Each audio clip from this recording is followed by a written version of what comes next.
गुरुर्ब्रह्मा गुरुर्विष्णू गुरुर्देवो महेश्वरः गुरुः साक्षात् परब्रह्म तस्मै श्री गुरवे नमः।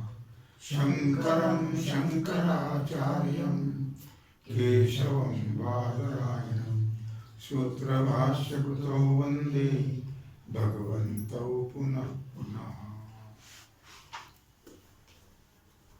विद्यासागर रहस्य तरंग 6वा हेडिंग 62 भट्ट मताने शक्तीचे निरूपण पाठ क्रमांक 89 पदाचा अर्थाशी भट्ट मताने शक्तीचे निरूपण। भट्ट कोण? कुमारील भट्ट। काय नाव आहे त्याचं? कुमारील भट्ट। ते काय म्हणतात? ते पदाचा अर्थाशी जो तादात्म्य संबंध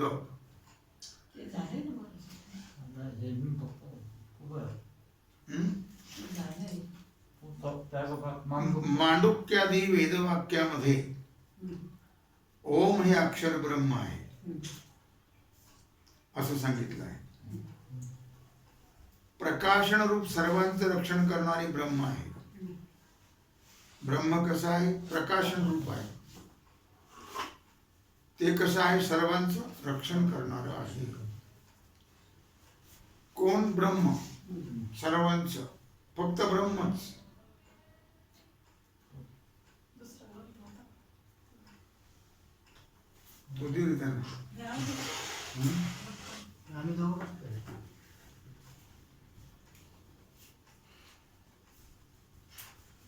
कळलं का? असा ओम अक्षराचा अर्थ आहे। लक्षात आलं? याकरता ओम अक्षर ब्रह्माचं वाचक आणि ब्रह्मवाच्य। ओम अक्षर ब्रह्माचं काय आहे? आणि ब्रह्म वाच्य आहे। जर वाच्यवाचकांचा म्हणजे ब्रह्म आणि ओंकाराचा अभेद नसता तर मांडुक्यादी उपनिषदांनीही अभेद सांगितला नसता। दोन्ही एकच आहे। नामनामीचा अभेद आहे ना, बाकीच्यांचा नाही। पण परमात्मा परमात्म्याचं नाम या दोन्हीचा मात्र अभेद आहे। बाकी कुठलीही वस्तू असू द्या, भेदच आहे। नाव एकीकडं ते वस्तू एकीकडं, किंवा नाव इकडं व्यक्ती इकडं, असाचा प्रकार आहे। नाव उगीच ठेवले आई बापाने, काहीतरी नाव ठेवले आणि हे काहीतरी वागतात झालं म्हणून अर्थाचं ते नावाचं जुळत नाही। फक्त ब्रह्माची जुळत। नामनामीच फक्त अभेद धरायचं का? मग गुणगुणी जातिक्रिय त्याचं नाही धरायचं का? त्याचा कुठं अभेद असतो का? बरोबर नाही, फक्त नामनामीचाच अभेद आहे ना। बाकी त्याचा कसा अभेद असेल? गुणगुणी जातिक्रिया ते ते ते वेगळा विषय हो। संबंध कसे म्हणते? हो, मला काय सांगायचे? पुढं आहे त्याने दिले। मला काय सांगायचंय की नामाचा विचार चाललाय।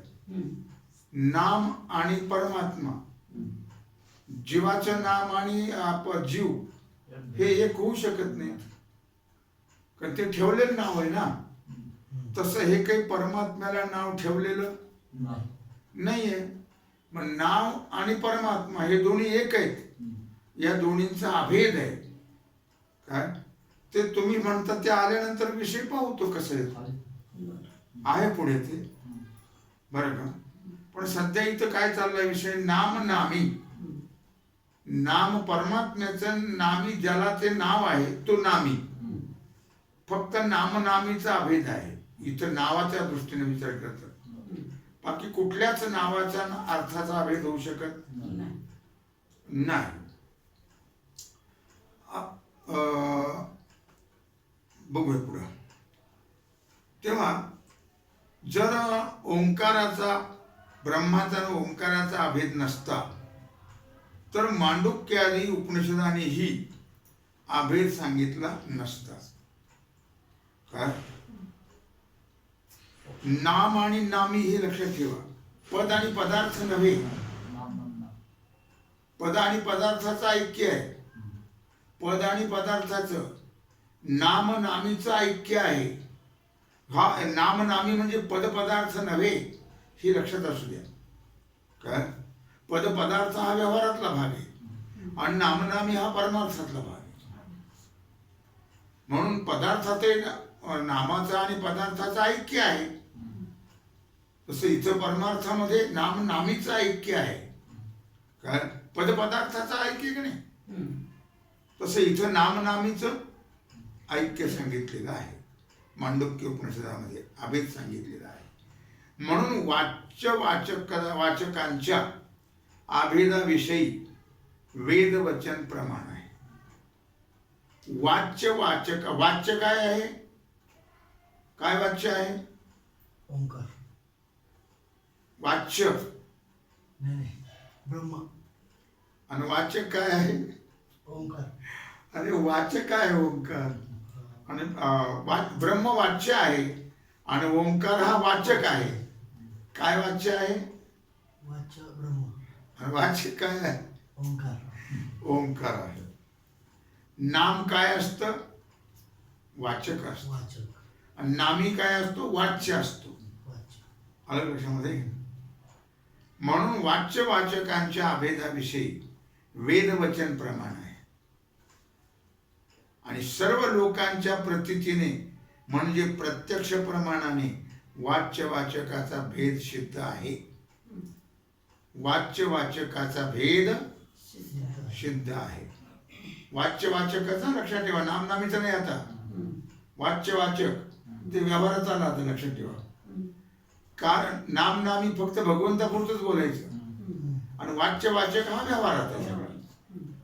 कारण आज्ञादी पदे वाणीत आहेत की नाही. मग आज्ञादी पदे काय आहेत? वाचक आहेत. आणि आज्ञा काय आहे? वाच्य आहे. आणि अंगारादी अर्थ वाणीच्या बाहेर आहे. दाहकता बाहेर. आज्ञा नाव आणि दाहकता यांचा अभेद आहे की नाही? अभेद आहे. पदपदार्थाचा अभेद आहे. अर्थात म्हणून इथं काय म्हणत त्याने, सर्व लोकांच्या प्रतीतीने म्हणजे प्रत्यक्ष प्रमाणाने वाचकाचा भेद सिद्ध आहे. बघा यांनी वाचकाचा भेद सांगितलाय. काय पुन्हा सांगतो. म्हणून वाचकाच्या अभेदाविषयी वेदवचन प्रमाण आहे. कशाबद्दल? अभेदाविषयी. फक्त देवापुरतच घ्यायचं. आणि सर्व लोकांच्या प्रतीतीने म्हणजे प्रत्यक्ष प्रमाणाने भेद नाही आहे, पण भेद सिद्ध होतो. अग्नी आणि घट आणि कंबुग्रीवादी मान भेद आहे का? नाही. अग्नी आणि दाहकता नावात आणि वाच्यामध्ये भेद आहे का? पण लोकांच्या दृष्टीनं भेद आहे. कारण आज्ञादिपदी वाणीत आहेत. का ते भेद मानतात? आज्ञादिपदी वाणीत आहेत आणि अंगारादी अर्थ वाणीच्या बाहेर आहे, म्हणून भेद मानतात. तसं खरं तर आग्नेय आणि पट आणि वस्त्र याच्यात भेद आहे का? अभेद आहे. अभेद आहे. पण लोकांच्या दृष्टीने जर विचार केला तर ते अभेद म्हणत नाहीत. कारण त्यांना असं वाटतं बा अग्नी हे नाव आपल्या मुखात आहे आणि दाहकताही बाहेर आहे, म्हणून ते भेद मानला जातो. तसं ओंकार हे अक्षर वाणीत आहे आणि त्याचा अर्थ जे ब्रह्म ते वाणीहून आपल्या महिमामध्ये आहे. ब्रह्म वाणीत आहे का? वाणीतही आहे आणि बाहेरही आहे. ते आपल्या महात्म्यामध्ये आहे ब्रह्म. लक्षात आलं का? आहे वाणी आपल्या म्हणजे स्वाश्रयावरच आहे. कळलं का? जर ब्रह्म व्यापक आहे म्हणून वाणीमध्येही आहे, है की नाही? तथापि ब्रह्मामध्ये वाणी आहे. तथापि ब्रह्मामध्ये वाणी आहे. वाणी आहे. वाणी, ब्रह्म व्यापक आहे ना, मग वाणी ब्रह्मात नाही का? आहे. आणि वाणीमध्ये ब्रह्म नाही का? आहे. व्यापक असल्यामुळे. आणि ब्रह्मात वाणी नाही का? परंतु वाणीमध्ये ब्रह्म नाही. लक्षात आलं का? या रीतीने वाणीमध्ये ब्रह्म आहे परंतु वाणीमध्ये ब्रह्म नाही. गंमत आहे, लक्षात ठेवा. या रीतीने पदाचा आणि अर्थाचा भेद लोकांमध्ये प्रसिद्ध आहे. भेद सांगता येते लोकांमध्ये, पदाचा आणि अर्थाचा. म्हणून पदाचा अर्थाशी अभेदरूप तादात्म्य संबंध प्रमाण सिद्ध आहे.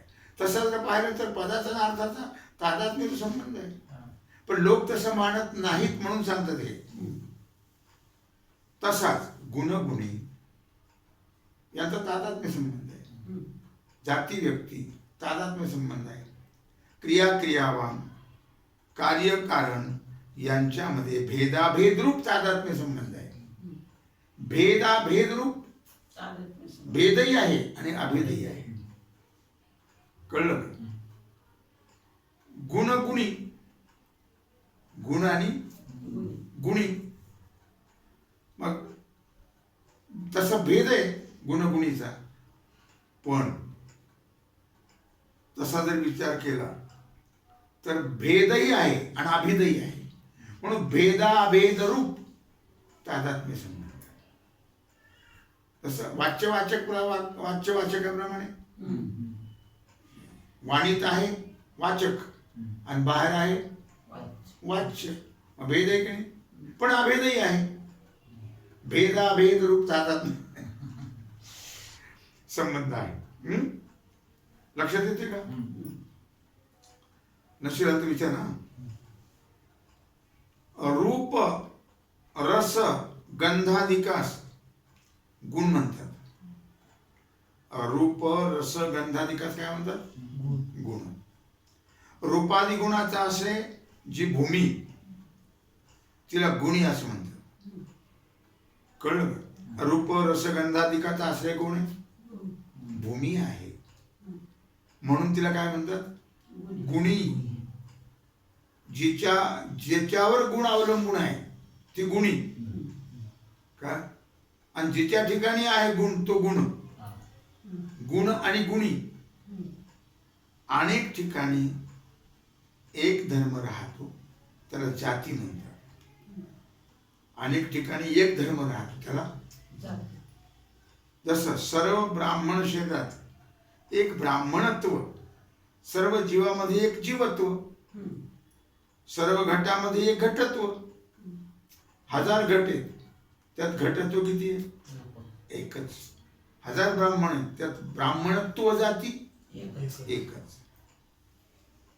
कळलं का?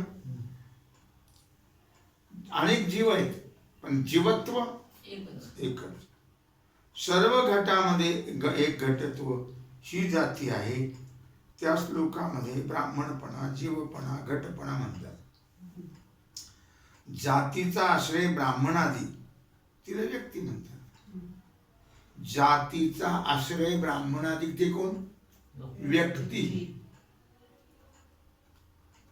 लक्षात येतं का? गमना गमनादी क्रिया म्हणतात. गमनादी जाणं येणं त्याला क्रिया म्हणतात. ती क्रिया करणारास क्रियावान म्हणतात. जाणारा येणाऱ्याला क्रिया आणि जो जातो येतो तो क्रियावान. क्रिया करतो ना तो, म्हणून तो क्रियावान. इतक्या पदार्थांचा तादात्म्य संबंध आहे. एवढ्या पदार्थांचा कोणाकोणाचा? जाती व्यक्ती, गुणगुणी, जाती व्यक्ती, क्रिया क्रियावान यांचा काय संबंध आहे? तादात्म्य संबंध आहे. लक्षात घ्या. नित्य संबंध का? हा? तादात्म्य संबंध. नित्य संबंध आहे. नित्य संबंध आहे. जाती व्यक्तीचा नित्य संबंध आहे. मेल्यावर सुद्धा जातच म्हणतात ना, का वेगळा उच्चार करतात? नाही काय. गुणगुणीचा गुण हा गुणीवरच अवलंबून आहे काय? तादात्म्य संबंध. क्रिया क्रियावणावर अवलंबून आहे का नाही? तादात्म्य संबंध. तादात्म्य संबंध आहे की नाही? पण हे भट्टाने मानलंय ना माहिती. ते नंतर पाहू. इथं चाललाय विषय तो बघा, कोण मानते ते.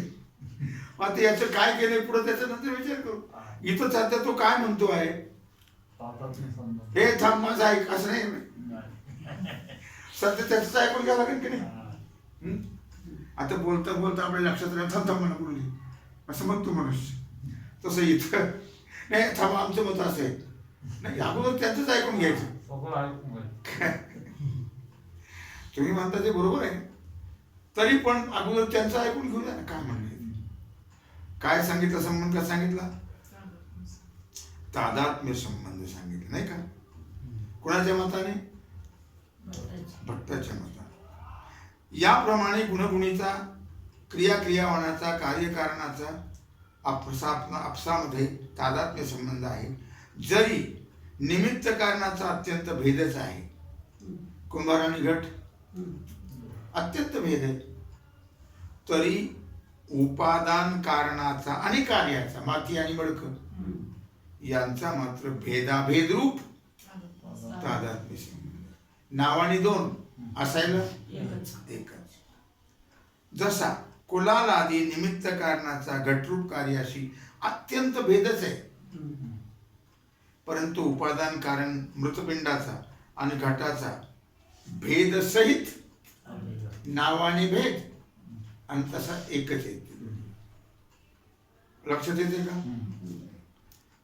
जर मृतपिंडाहून घट अत्यंत भिन्न मानावा, तर जशी मृतपिंडापासून अत्यंत भिन्न तेलाची उत्पत्ती होत नाही, मृतपिंडापासून घटाचीच उत्पत्ती होते, तशी घटाचीही उत्पत्ती होणार नाही. मग भेद मानला तर माती वेगळी घट वेगळा असं मानलं तर मग घटाची उत्पत्ती कशी काय?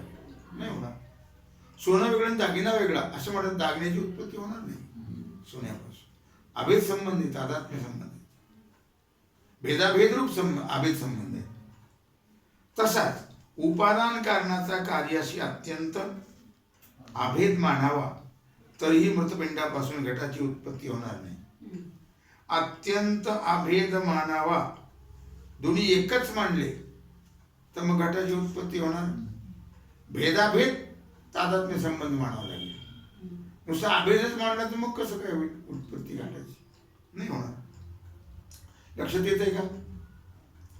कारण मृतपिंड आणि घट हे दोन्ही एकच आहेत असं ठरलं तर त्या दोघांमध्ये कार्यकारण भाव राहणार नाही. दोन्ही एकच ठरले तर कार्यकारण भाव कुठं राहते? मग असं म्हणावं असं लागेल की घट आपल्यापासून आपणच उत्पन्न होतो असं म्हणावं लागेल. पण तसं तर होत नाही. म्हणून मृतपिंड आणि घट यामध्ये अत्यंत अभेद नाही, उपादान कारणाचा कार्याशी भेद सहित अभेद आहे. कळलं का नाही? अत्यंत अभेद मग कार्य होणार नाही, म्हणून भेद सहित अभेद आहे. लक्षात येतं? म्हणून अत्यंत भेद पक्षाचा दोष नाही.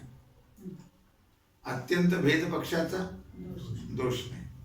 आणि भेद आहे म्हणून अत्यंत अभेद पक्षाचाही दोष नाही. भेद आहे म्हणून हा मृतपिंड आहे, हा घट आहे, या भिन्न प्रतीतीवरून भेद सिद्ध झाला.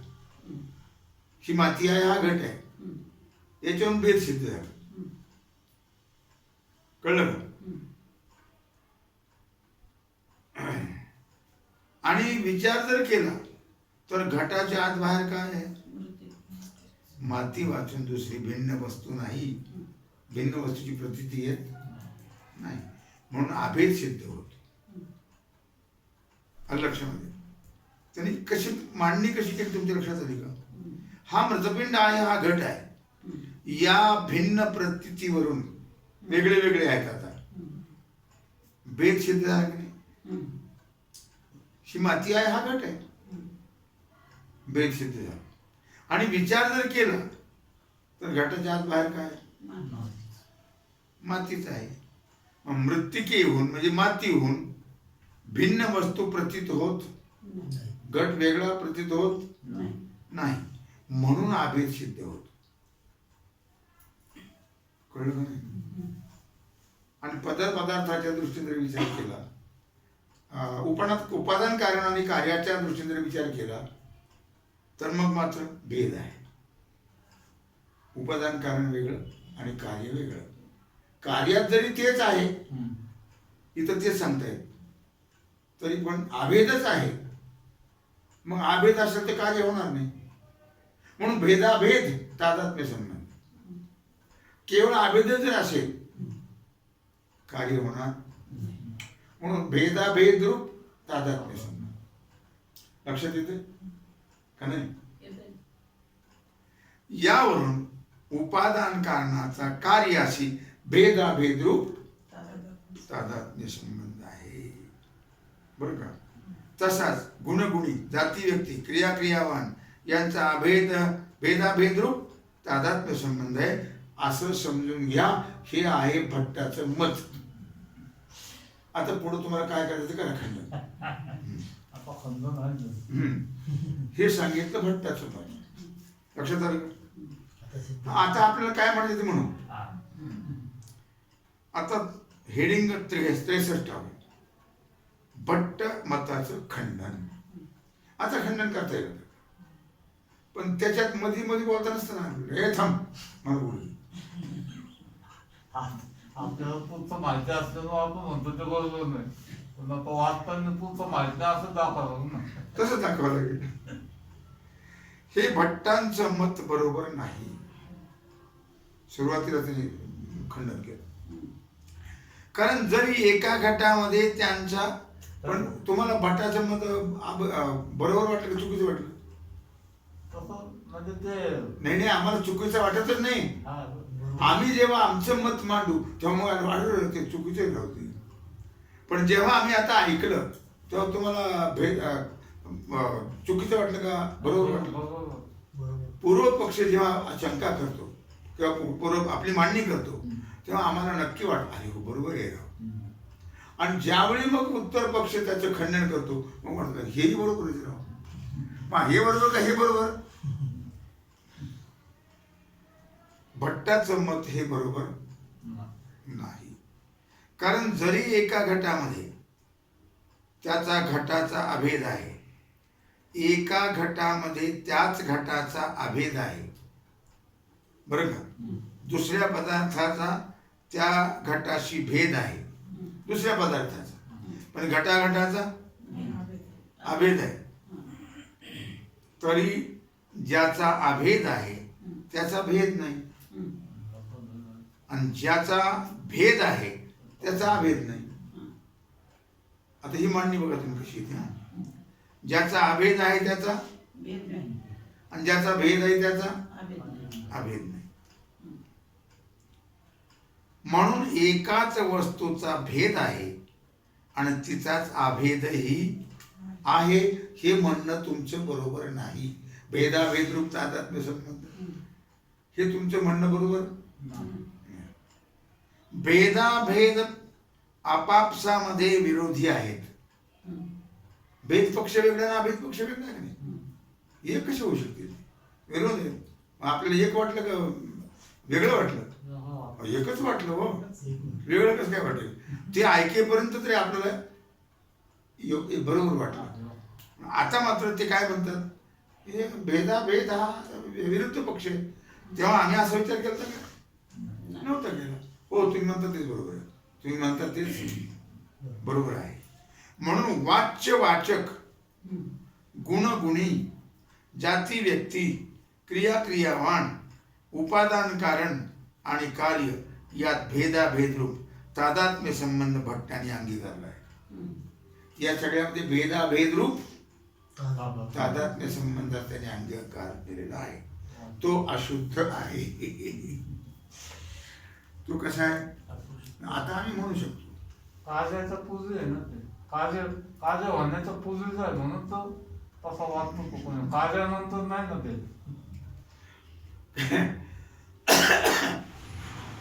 यात भेदाभेद रूप तादात्म्य संबंध भट्टाने अंगीकारला आहे. तो अशुद्ध आहे. शिवाय वाच्यवाचकाच्या भेदाभेदाविषयी प्रमाण सांगितलेलं आहे की वाणीमध्ये वाचक ओंकार अक्षर आहे आणि वाच्य ब्रह्मवाणीच्या बाहेर आहे म्हणून भेद आहे. आणि वेदामध्ये ओम अक्षर ब्रह्मरूप सांगितलेलं आहे म्हणून अभेद आहे. हेही बरोबर नाही. काय तुम्ही किती बडवा काही उपयोग नाही. कारण ओंकाराचा आणि ब्रह्माचा वेदामध्ये अभेद सांगितलेला आहे. तो वाच्यवाचकाच्या अभेद सिद्धी करता सांगितलेला नाही. वाच्यवाचकाच्या अभेद सिद्धी करता सांगितलेला त्याचा अभिप्राय असा आहे की ओम अक्षराची ब्रह्मरूपाने उपासना करा. याच्याकडे सांगितलं ओम अक्षराची. आता ब्रह्म तर निर्गुण आहे मग त्याची तर काही उपासना करता येत नाही. मग आता एकाने विचारलं कोणी का निर्गुणाची उपासना कशी करावी. ओंकाराची उपासना करा म्हणजे निर्गुणाची उपासना होते. ज्या उपासनेचे विधान केलेले असते तसेच उपास्याचं स्वरूप असलं पाहिजे असा काही नियम नाही. उपास्य आहे विष्णू आणि आपण उपासना कोणाची करतो शालिग्रामची. तसं कुठं स्वरूप आहे त्याचं नाहीये. एका वस्तू स्वरूपाचा परित्याग करून त्या वस्तूच्या ठिकाणी अन्य वस्तू स्वरूपाची उपासना सांगितलेली आहे. शालिग्रामाच्या ठिकाणी विष्णूची उपासना. किंवा नर्मदेश्वराचा गोठा असतो तिथे काही शिवलिंग वगैरे असं काही नसतं. ते नुसता गोठीच असते आणि त्या गोट्याला सुद्धा काय मानतात शिवस्वरूप मानतात. शिवरूपाने उपासना सांगितलेली आहे. तेथे शंख चक्र आदी नाही का आपल्या व्यवहारात सुद्धा बघेन तुम्ही. त्या आश्रमात काय असतं मग त्याला काय सांगितलं त्याला तिथं मांडलं. त्याला कोण म्हणजे इथपर्यंत तो खाली गेला त्याला दगड मांडलं. काय तुमच्या लक्षात येते की मी काय म्हणतो ते तुमच्या येते का नाही येत. मला आश्रमच कळलं नाही पाहिजे.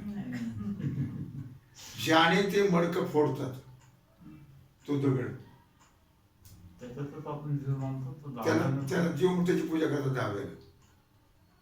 इतका मागासलेपणा आहे. रूढी आहे ती काय पण त्यात मानतो कोणी काय संबंध आहे त्याचा काहीच संबंध नाही. काय काही नाही पण मानलं. पितृ जीव घालतो काय संबंध आहे त्याचा. गाईला गात देऊन असलं मी नाही. संबंध काय तुम्ही सांगा ना. शास्त्र सांगा कसा काय करावं. ते मग पंढरपूरच्या बाईचा एक फोन आलता. सासूची आईवरून निघात असते पण आता करोनामुळे कोणी जेवायला येणार नाही मग गाईला दे. मी काय सांगितलं गाईला दे. ही आहे आपली भावना. सांगायचं काय आपल्याला की इथं आपलं काय चाललंय आता भट्ट मताचं खंडन. काय शालिग्रामाची विष्णू रूपाने किंवा नर्मदेश्वराची शिवरूपाने उपासना सांगितलेली आहे. तिथं शंखचक्र गदा चतुर्भुजादी शालिग्राम आहे का नाही. किंवा गंगा विभूषित जटाजूट चरम कपालेश्वराची मूर्ती नर्मदेश्वराची आहे का नाही. दोन्हीही शिलारूपच आहेत. तथापि शास्त्राच्या आज्ञेनं त्या शिलारूपाची दृष्टी टाकून त्या शिलाच्या ठिकाणी क्रमाने विष्णू आणि शिवरूपाची उपासना करतात. म्हणून उपास्य स्वरूपाच्या अधीन उपासना नाही. काय? विधी आज्ञेच्या अधीन आहे, हम्म. याचा विचार आणखी आपलं करायचा आहे. तो भाग आणि आजची सेवा भगवत चरणी समर्पित करून राहिलेला जो सेवेचा भाग आहे तो आपण उद्या पाहू. चाललंय आता भक्त मठाचं खंडन, भक्तमठ सांगितलं ना त्याचं खंडन आहे. पुंडलिक वरदी हर विठ्ठल श्री ज्ञानदेव तुकाराम पंढरीनाथ भगवान जय